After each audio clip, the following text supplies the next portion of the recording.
Friends, இப்போ பார்க்க போகிற ரெசிபி பார்த்தோன்னா பச்சை மொச்சக்காய். இது பச்சையான மொச்சக்காய். இதை வச்சு ஒரு மசாலா செய்ய போகிறோம்.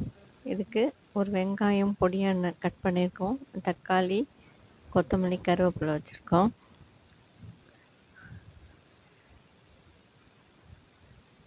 இது பேனில் ஒரு 2 டேபிள் ஸ்பூன் ஆயில் விட்டுட்டு கடுகு, உளுத்தம்பருப்பு தாளிச்சுக்கிறோம்.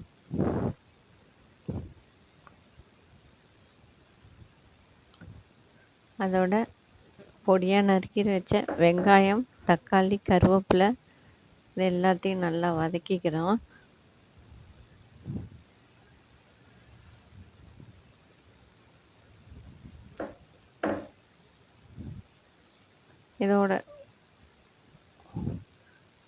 இதோட ஒரு டேபிள் ஸ்பூன் மஞ்சள் தூள் போட்டுக்கிறேன். அப்புறம் தேவைக்கேற்ற மாதிரி சால்ட் போட்டுட்டு இந்த மொச்சக்காவை வேக வச்சுக்கலாம் தண்ணி விட்டு.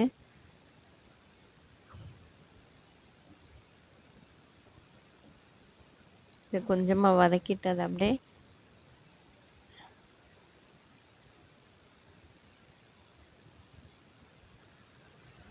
இது முழுகிற அளவுக்கு தண்ணி விட்டு வேக வச்சுக்கிறோம். ஒரு 2 விசில் வச்சு வேக வச்சுக்கலாம். இதோட மிளகாத்தூள் போட்டுக்கிறேன். இப்போ நல்லா வெந்துடுச்சு. இப்போ இதில் மிளகாத்தூள் போட்டு கொதிக்க வச்சுக்கிறோம்.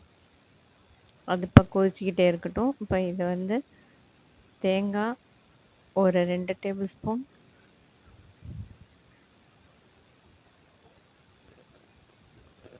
பெருஞ்சீரகம் ஒரு 1/2 டேபிள் ஸ்பூன் போட்டு அரைச்சி ஊற்றிக்கலாங்க.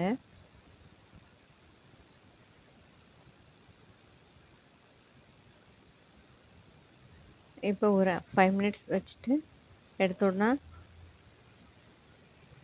டேஸ்டியான பச்சை மொச்சக்காய் மசாலா ரெடி பண்ணிக்கலாம்.